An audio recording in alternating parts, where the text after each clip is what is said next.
No. None of our jokes are funny, turns out. Like sometimes I watch people listen to our podcast, and then You I know when the good jokes are gonna drop, and they and they don't just look laugh. at me unfazed. It's like, hmm. And then you sigh, and then they start laughing. It's like, oh my god. See, it's Turns out sighs are better jokes.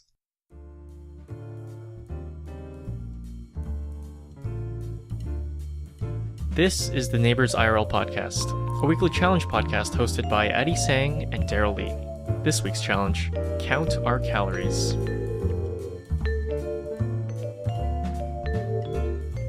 All right, follow up. Okay, let's start the podcast. All right, this is gonna be the last time We talk about this. fashion. Okay, No more after this. let's do it. All right, listen to the podcast again. One thing I'm confused about still. All right. Why do you want to embrace minimalism in your life?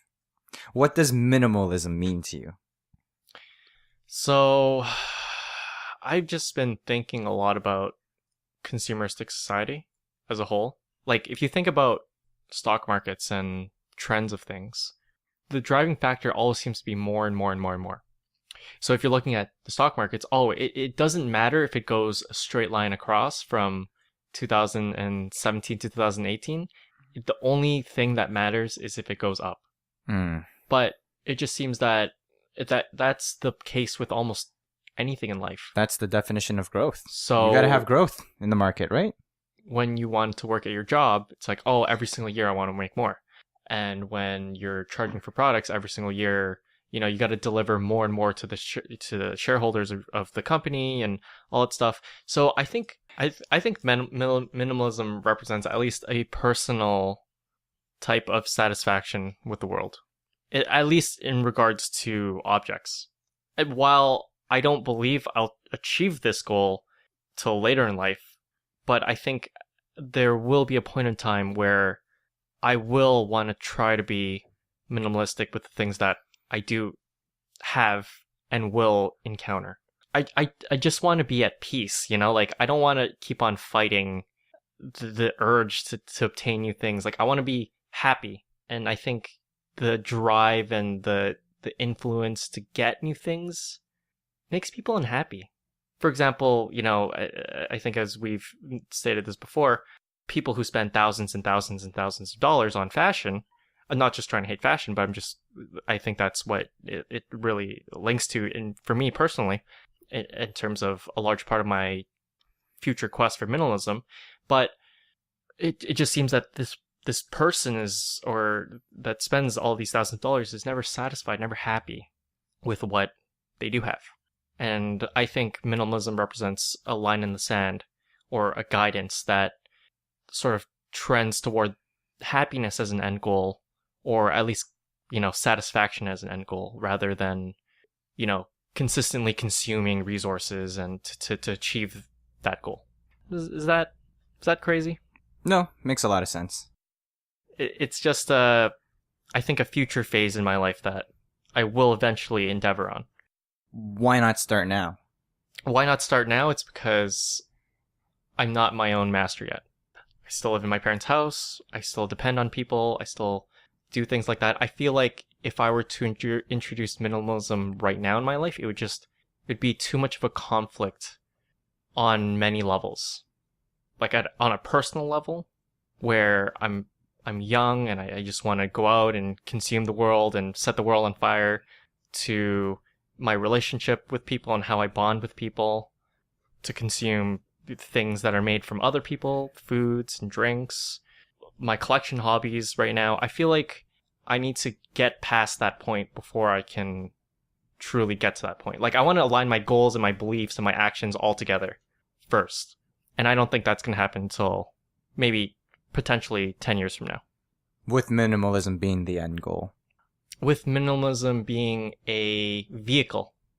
Well, you can just start now. Just don't buy anything else. Wear all your clothes. When they tear, donate them. Specifically for fashion minimalism. Yeah, I mean, and of course, I want this to also bleed into other aspects of my life. Would you ever try minimalism? Not in the sense of purposefully cutting down things. It may be a byproduct of just not wanting to buy anything more, as I've discussed. I haven't bought any clothes this year, but I don't know. And for what you were saying, for the cause and effect of people are unhappy even though they keep buying things, I think it's the other way around. I think people buy things to fill a void in their life. It's not because they're buying things that makes them unhappy. It could be that buying things could distract them from their underlying unhappiness. Yeah. Well, yes. And so you're saying that minimalism is kind of a visible sign that someone is content. And that is what you want to reach, is what I'm wondering. That's very, very good points. Very good points there. So I think, like, I can't say for myself because I haven't practiced minimalism yet. Obviously, n equals 0. So no sample size there. And no experience for me to offer. But I'm just observing that minimalism might be something to try out if it feels like that void that you were talking about is always present, whether the things that you buy or the things that whether that's internal conflicts or influence or external conflicts or influence. And I think that might be a vehicle to try to block out those things, or at least negate those things, in a sense where, if you're consistently trying to impress other people, maybe less is more, and, all that stuff. It's something to try out. It's something I'm not an expert in. Someone will comment next week and tell me how much I'm wrong, but that's my thoughts today. Do you ever think you bandwagon too hard? Bandwagon too hard? Do I think I bandwagon too hard? Yes. You always jump through phases in your life, and it seems like this minimalism movement is the next phase in your life, or the next thing you're getting excited about. See, again, I'm not going to practice minimalism until I would say around 10 years from now. I don't think I bandwagon too hard. I think this is just an answer that I've come up with. Whether this is an answer that many other people have come up with and are ecstatic to tell other people about, that's not my business. But I'm just thinking to myself at this moment, maybe that's something I want to consider. So no, I don't think I bandwagon too hard. Fair enough. Because I don't know anyone, I also don't know anyone in my life who's also trying to do this. Or anyone in any media that I try to consume, try to do this as well. You don't have to convince me, man. I believe you. Yeah, I believe you don't bandwagon. I'm just saying. And also, bandwagon has like a negative connotation too, right? If you stated that differently, am I influenced easily? That kind of gives a different sense. Potato, right? potato. Potato, potato, tomato, cortado. Ho!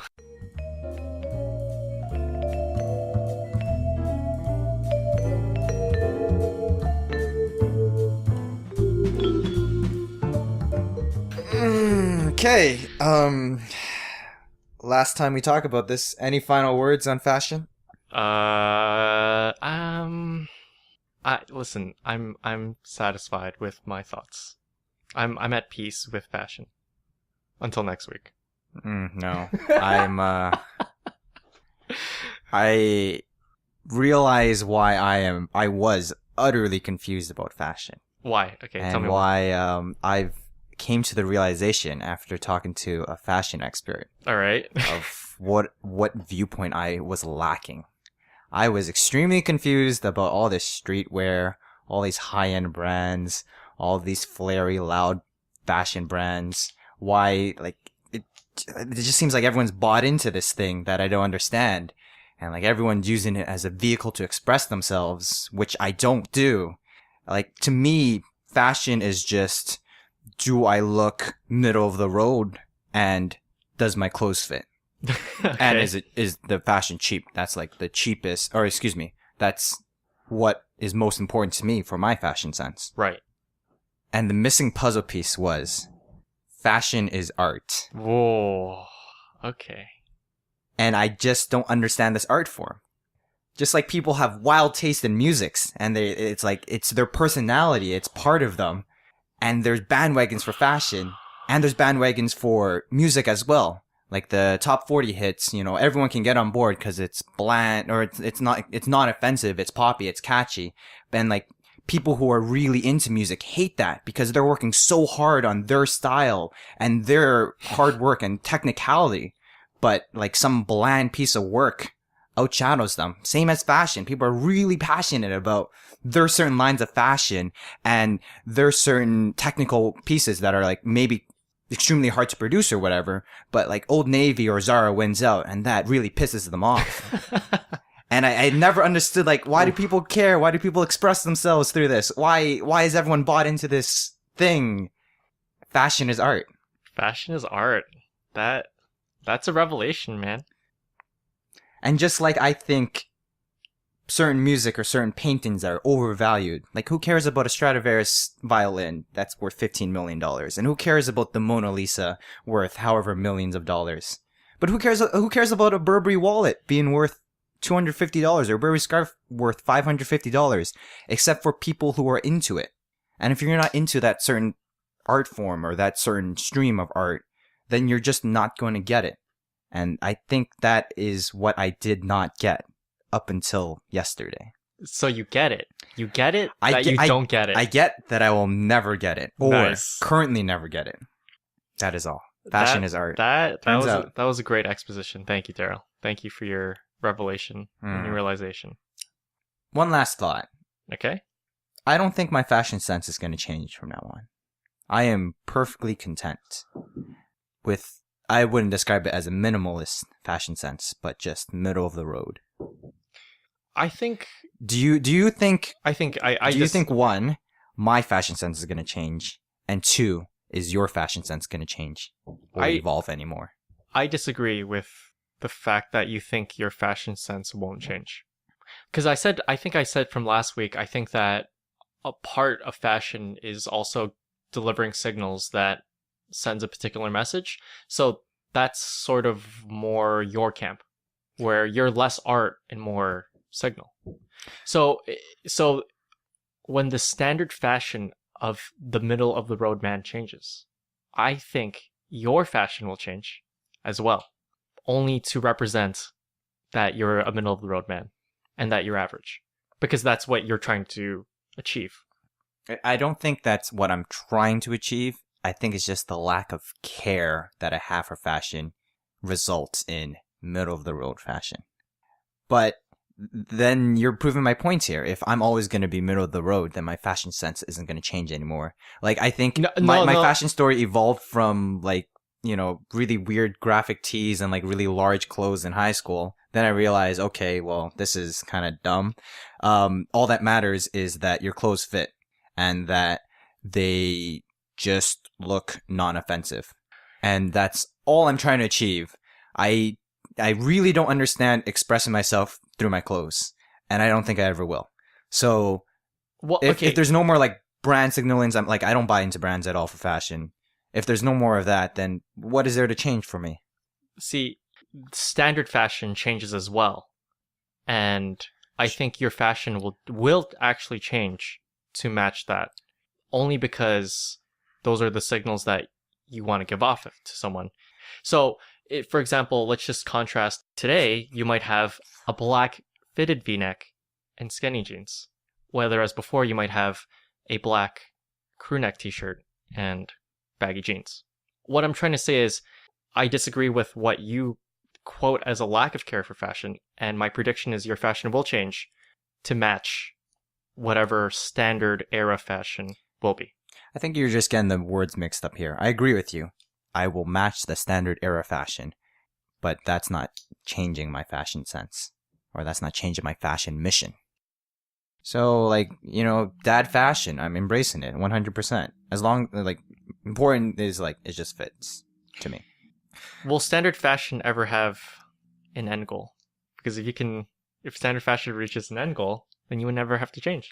No, I don't think so. Like, music have changed with the culture. Like, again, it's art. Like, art will constantly change, constantly evolve. People find new ways to express themselves, but there will always be like middle of the pack arts. Like, fashion has this weird Venn diagram overlap where it is a way to express yourself and it is cultural common decency Nice. to wear clothes. So I'm more in the like, I only have to wear clothes because I have to wear clothes camp.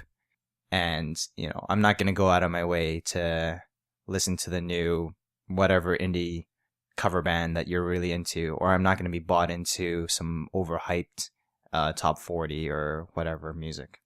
How about you, Eddie? Do you think your fashion sense has to evolve still? I think I'm in the same camp as you. So in terms of my own fashion, I'm going to add art and style into my endgame fashion. And then I'm just going to wear it for the rest of my life. So I remember a while ago I was reading about a man who his signature style of fashion was to wear a gray blazer, a black shirt, and I think black or a different tone of gray or black jeans every single day. And that's all he would wear. So I think that I would want something like that as well, where my end game fashion would just be standard fashion, minimalist in the sense that new things aren't being bought, but rather everything kind of looks the same always. So again, maybe just 2 or 3 pairs of black shirts and like one black casual blazer and 1 pair of black jeans. And that would be it. At least for my standard going out everyday fashion. It almost sounds like we're describing the same thing with different words. Yeah. But what I'm trying to say is that it's just adding a slight sort of stylistic choice to it, where someone's consciously going to say, I'm just going to wear a gray blazer from now on. And that's it. That's all I'm going to do. I think, and that's where I think my fashion's going to evolve over the next 10 or 20 years. Incorporating fashion into minimalism, into, standard fashion, into timeless fashion. Trying to mix like all these things together into a nice mix, Interesting. Throw a potato in it and Stop. Then you got a stew going. Stop. Yeah. I can't wait for the follow-up episode in 5 years. See where our fashion has gone. But I feel at this moment, I've learned all there is to know for me for fashion. I'm at my peak knowledge. No more to be learned. That's it. Do you feel like you know that Dunning-Kruger effect? Maybe I'm falling victim to that right now. We're okay here.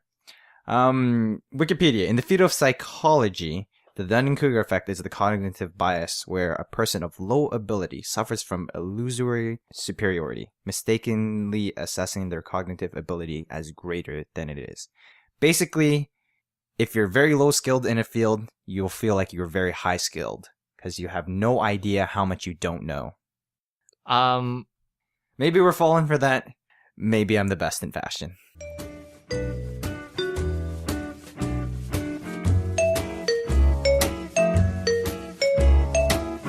What are we doing? What are we doing right now? What's happening? All right, speaking about top 40, Daryl. Top 40.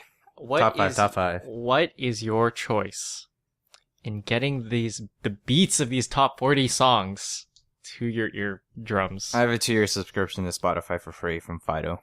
But what is the digital to analog converter that you use to deliver these sound? I don't know what that means. These things. Stop talking in PhD language. What Bluetooth headphones do you use? Is that a digital analog converter? You sure you're using that correctly? Every single you sure? device has a. Oh, I guess yeah. Technically, every device is a digital to analog converter. Whatever is the cheapest Bluetooth headphones on Amazon at the moment. So when are you gonna buy an amazing pair of high quality Beats headphones? All right. So currently I'm using the Anchor Bluetooth headphones. They're $30 on Amazon.ca right now. Link in the show notes. I like them particularly because they sound decent. They have good battery life, and the wind noise is cut out when you're biking with them. Like, I know you're not really supposed to bike with headphones, but like one earbud in, I think it's fine, to be honest. Anyways, link in the show notes. Okay. The problem with me buying an expensive pair of Bluetooth headphones is that I mistreat everything I use. Like, I'm in an abusive relationship with all of my objects. At Like, once. I beat them up, I lose them, I leave them in the park, I just smash them. the Like, I neglect. open the box and then, like, I throw it away, and I accidentally throw away the headphones too. You know, like, just every week I'm in a new relationship with the new headphones. So, a month ago, I added up the total costs that I've spent on these digital to analog converter devices, also known as Bluetooth headphones. All right. And I've spent a total of $300 in the last 2 years Wow. on Bluetooth headphones. So I could have bought myself a nice pair, but I've also gone through 10 pairs in the last 2 years. Wow.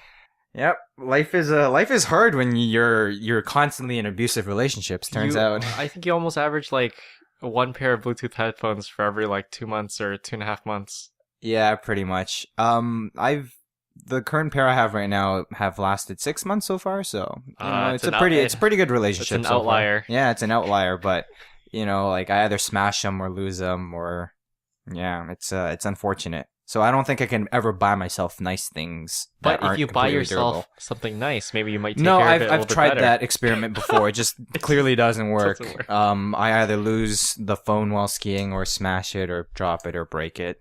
So, anyways, let me tell you why Bluetooth headphones are superior. Tell me. Because there's no wires. Mm. End of sentence. If you've never had a Bluetooth headphone before, listeners, go on Amazon and buy yourself a pair. It may change your life. Or you could hate it because like the technology is not perfect, but I think it's there right now for what I need. You have a pair of AirPods, Yes. the next generation of Bluetooth headphones, Kind of, sponsored yeah. by Apple and the W1 chip. Is Yes. it the W1 chip? Yeah, anyways. Yes. Thoughts? Better than I thought it was going to be. Better than I thought it was going to be. I wanted a pair of Bluetooth headphones to pair with my iPhone 7. The requirement for me for a pair of headphones is that I didn't want a closed design. Headphones usually have two types of designs. One, it's an open design where you can hear background noise, and the other is closed design, so a lot of sound isolation, and you block off the rest of the world. You can have a preference for one or the other. I prefer open pairs of headphones because when I close myself off from the world, I feel anxious and not very good. So when AirPods came out, I snagged a pair, and the quality of the sound, I can't really speak to. They're fine. They're good. The fit is fine. I know, Daryl, you were telling me before that the AirPods actually don't fit your ears. No, I have really small ear canals, turns out. So- when I went to get in my custom ear filters, the entomologist, ear doctor, whatever, she said, "Wow, you have really small ear canals." So I didn't know whether to take that as a compliment or not, but that was a thing. So Yep. yeah. So fit is really important for your listening device for me. Yeah, I wish there was a AirPod quality Bluetooth headphones that were cheap for me at least. Like I really like the range, the fast pairing time. I can't speak to the sound quality, but I do know like Bluetooth 5 and like the W1 chip apparently like makes it sound less compressed or whatever. To be honest, as long as they're not like $5 headphones, I really couldn't care that much. So at work, I basically have a work iPhone that I use, and I actually paired the AirPods with my work phone. And so I've been using the AirPods for making all my calls, and I gotta say, they look absolutely silly. They look insanely bad. Every time I see anyone with AirPods, I say, "Wow, that guy looks pretty ridiculous." Oh wait. I think the wireless life, like so the AirPods, if the listener would please take a look at them, if you haven't seen them before, they have no wires. They don't even have a wire to connect from bud to bud. They're just free floating things with batteries and speakers to play sound into your ears and microphones. Classic Apple design. Yes. Minimalist. Super minimalist. Oh my God. But it comes with a battery case that does charge these things up when I really you like don't use that them. feature. It is actually amazing. It extends the use of the AirPods for a very, very long time. And they charge really quickly too, right? Yep, they charge in 20 minutes. So basically, I feel like I never charge them. When I need them, they're charged. I don't worry about them, and they connect with the same port that I use to charge my phone. Boom, got them. lack of wires, amazing. It actually is something to try out. Like, you don't realize how much you hate your wires snagging on something until you never have that happen to you ever again, and you realize this is such a great life. For sure. I did actually have the Jaybirds. It's a pair of Bluetooth headphones marketed for exercise. And I gotta say, with the Jaybirds, when I took calls on it, it was not ideal. The mic was positioned at the like behind your ear or something like that. It didn't sound good, didn't feel good. In my opinion. I've heard people say good things about the Jaybirds, but maybe they just didn't fit your lifestyle. Am I right? Up high. Oh my god. Nothing we say makes sense on this podcast.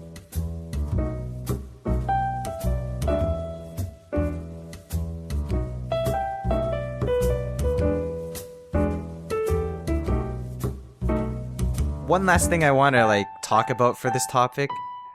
I think people who enjoy quality sound as a hobby, I think they're called audiophonics. Audiophiles. Audiophiles, thank you. Audiophile, as a young teenager who didn't know what he was doing in life, I kind of try to get in on this cool thing, but then realize I don't have money. You don't have thousands and thousands of dollars to spend on every single component. Yes. But audiophiles are extremely passionate about their hobby. Have you ever tried a pair of really expensive headphones? Yes, and I personally couldn't really tell the difference between, say, a $300 pair and a $1,000 pair. Mm-hmm.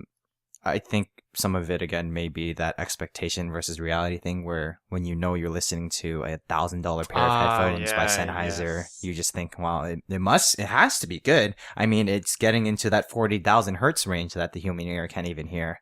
Must be great. But one thing I do remember happening is how rustled the audiophile community was at the brand of Beats by Dr. Dre. Okay. Beats by Dr. Dre, sorry. None of these jokes make sense. Okay. And I think I like that joke. I think it's the same thing as the fashion. Kind of like fashion is art. I don't think audiophile is art, but when a community is really passionate about this one thing, high quality sound, and then their entire community gets hijacked by something really popular, I would be pissed off too, because something I care about deeply is being misrepresented by Beats by Dr. Dre. Which, I mean, if you have a pair, whatever, I'm not judging you too hard anymore. My life phase is over for judging people for buying crap products. Okay. But objectively speaking, Beats are decent headphones, but they're not audiophile level headphones. And you're not paying for a good quality pair of headphones. You're paying for the brand in this case. 100%, right. I think. Actually, I don't even think. There's no arguing that. You're paying for the brand. and to have a brand so misrepresent a community that's been passionate and underground for so long, and when they finally reach the mainstream, it's by some, hip-hop producer who overhypes his headphones, puts it in every music video, and produces a objectively crap piece of equipment from an pure audiophile standpoint. They got rustled pretty hard. Would you say they got over rustled? They probably got over rustled, but yeah, that's all I wanted to say. I found that interesting, and that realization. Beats, it's a loud pair of headphones, in the sense that when you wear Beats, it's unmistakably Beats. And what we've learned today is that art is fashion. Art, everything is art, turns out. Beats is art. Art is fashion. Fashion is life.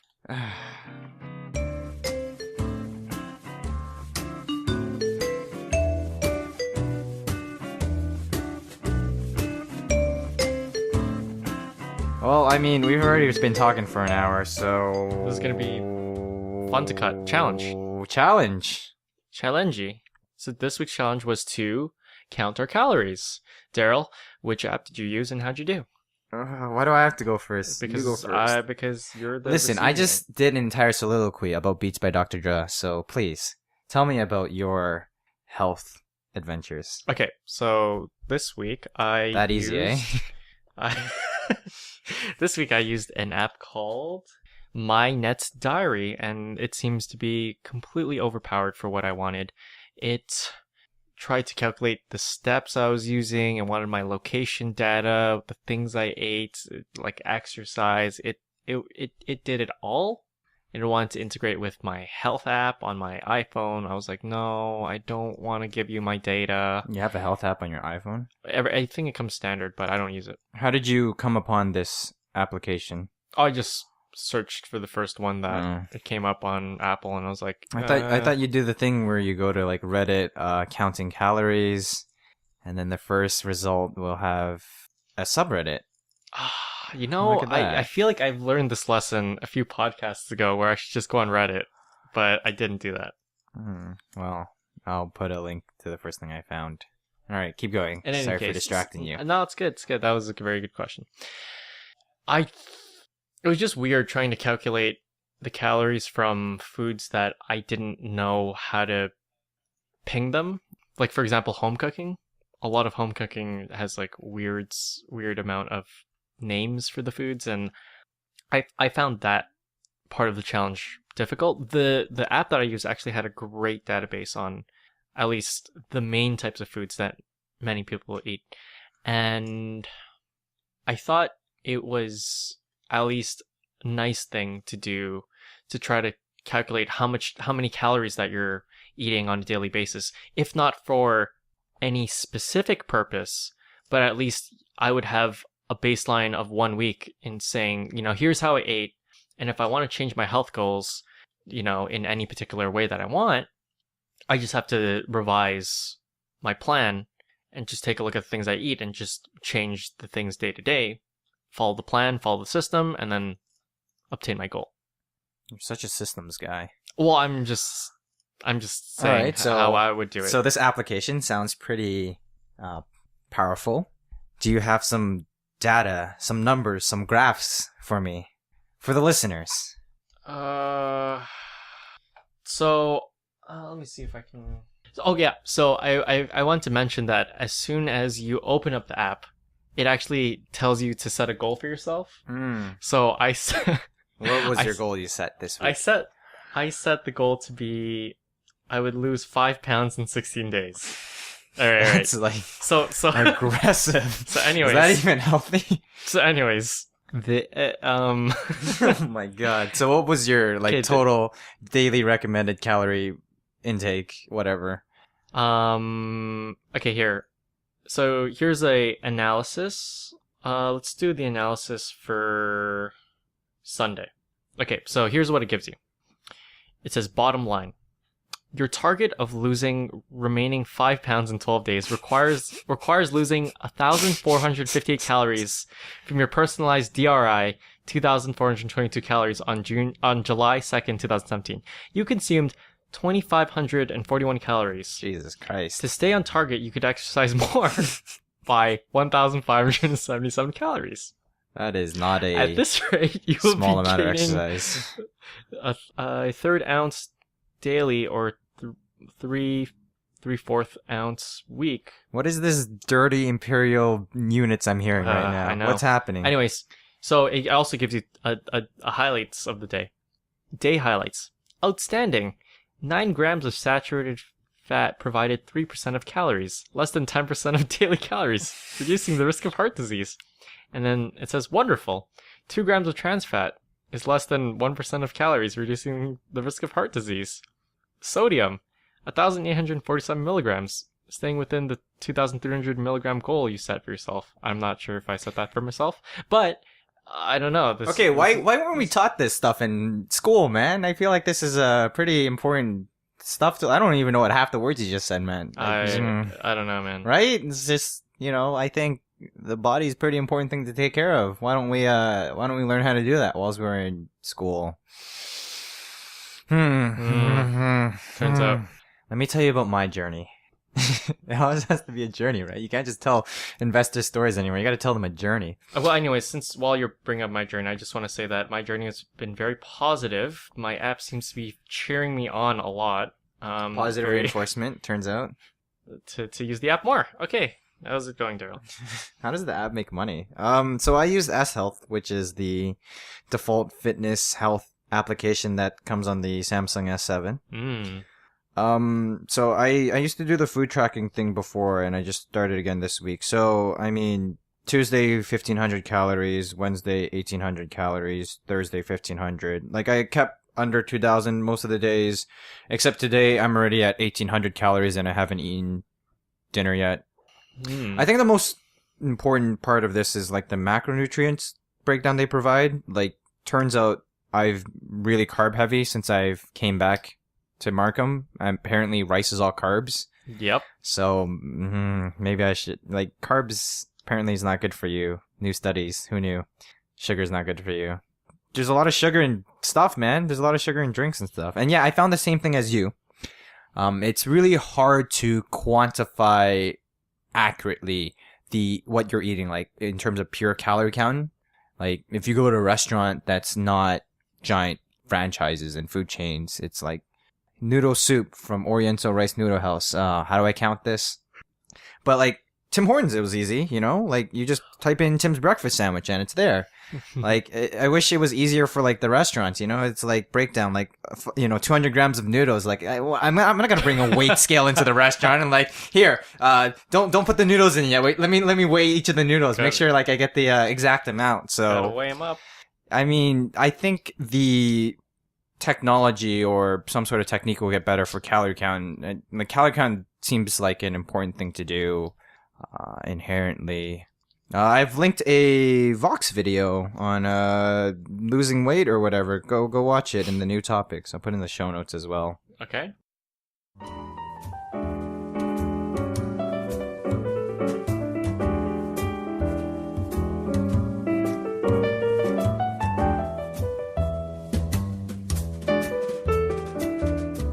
What do you think? Immediate thoughts? My immediate thoughts is I don't think this video should have been made.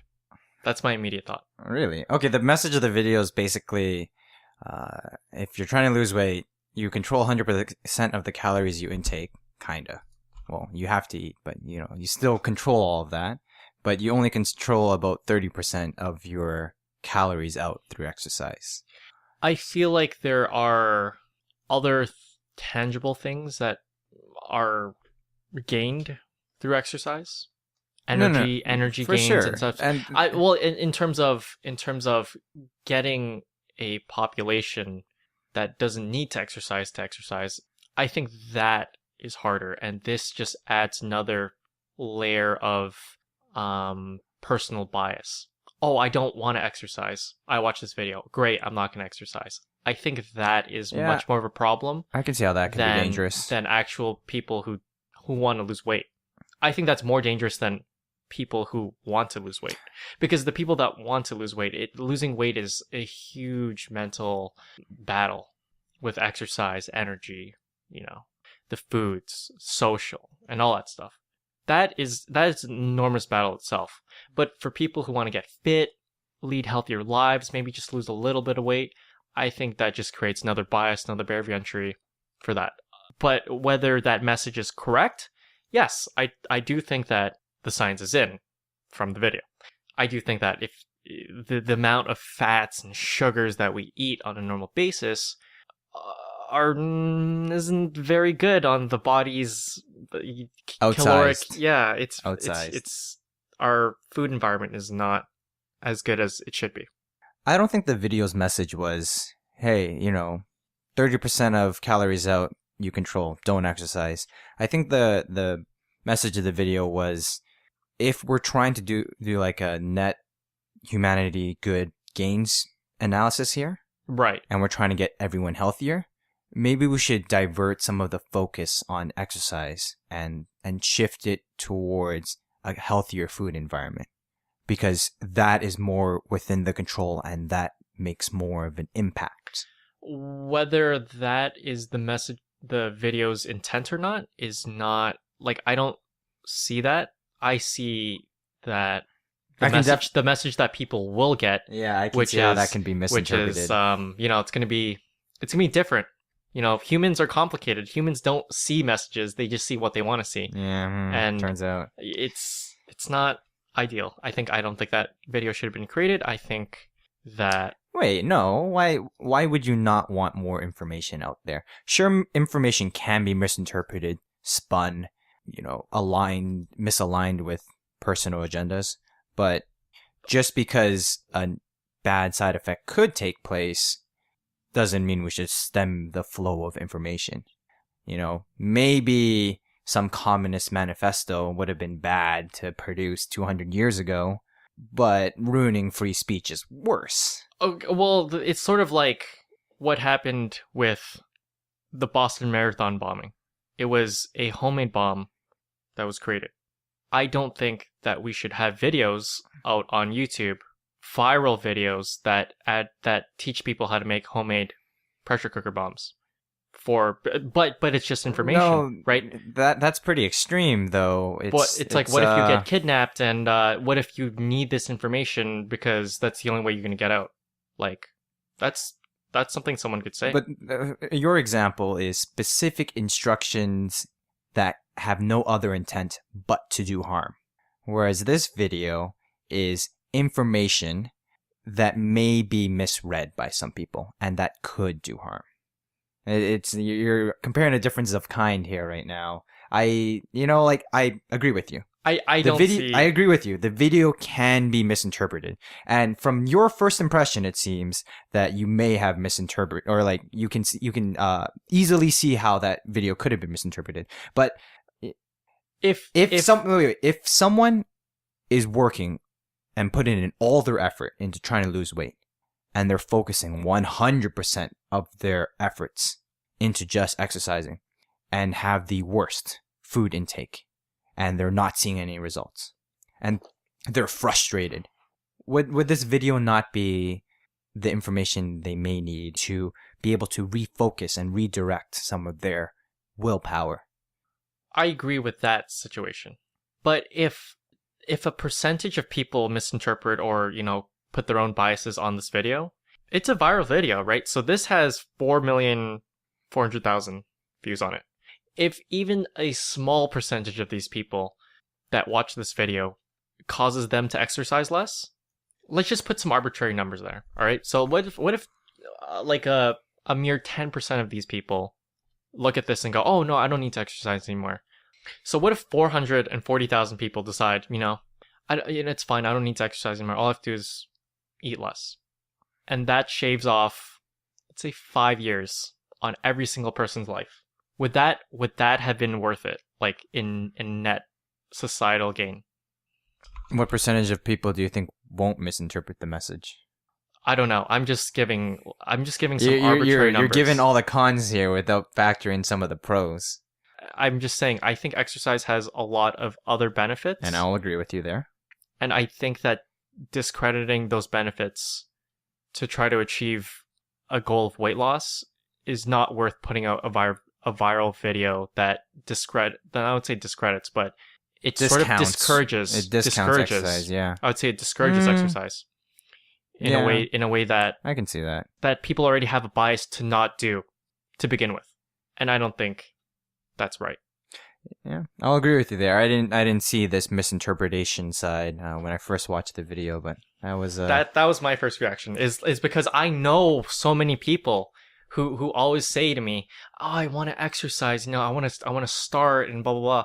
And watching this video is just not gonna get them to start exercising. That's just mine. No, that's fine. That's fine, man. That's good. I just threw a curveball at you. Oh, I don't know a curveball. It's just more information is more information. But is the what was the reason behind your original want to issue this calorie counting challenge? Again, information, right? So the more you know about yourself, the more you can actually take decisions, or you can make decisions on things that influence your life. So I've never calorie counted before. And so this is more of a challenge, I guess, as a personal reason to try to get myself to try to document some information on these things and how difficult or easy it may be, and what decisions may come from this, or what decisions that I might be able to make in the future if I continue to calorie count. whether that's making a conscious health decision in trying to eat less of a particular thing or more of something else, or whether it's to lose weight in the future. I think that it's important to understand things about yourself, even if the app is telling you, oh, you're all wrong and whatever, but at least having that information available to you causes that. To make decisions. Yep. More informed decisions. Yes. Will you continue to calorie count?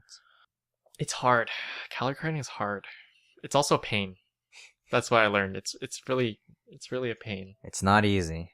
It's not easy. Would I continue to calorie count? I think when I make a conscious decision to burn the fat from my body, maybe after Japan. Before Japan is a lost cause. I'll just put it that way. Yeah. Maybe after, that would make a lot more sense to me, because I would know how to use that information and add rules and make it a system and whatever, blah, blah, blah, blah, to lose weight or lose fat or, whatever. But at this point in time, I would say no. But I do look back at the information and think to myself, wow, like these numbers, like, are they where I want them to be? Can they be worked on? What should I do about that and stuff like that? And God bless the internet. We have so many resources available to try to get us to analyze these numbers and to give suggestions as what we can do. Are you getting a calorie count? Same feelings as you. Too much work and too inaccurate. Yeah, it's also combined with me not actually having a health goal at the moment. Like I realizing maybe I've gained a bit of weight since I came back to Markham. All the rice isn't helping. But it's so hard to like you. I'm a data man as well. Love me some data. Like when people are thinking, oh, I'm really scared of this airplane right now, but I'm fine driving the car because I drive it all the time. I'm the opposite. I'm like, all right, show me the statistics for how many deaths in cars per year, how many deaths in airplanes per year, and I'm way scared of driving in the car compared to flying in an airplane.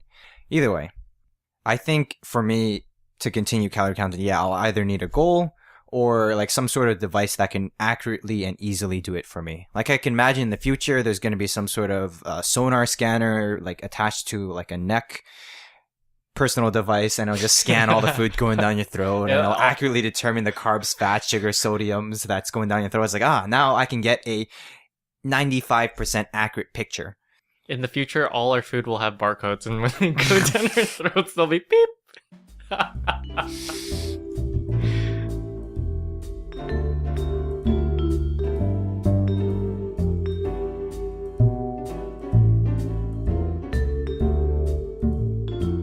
All right, next week's challenge.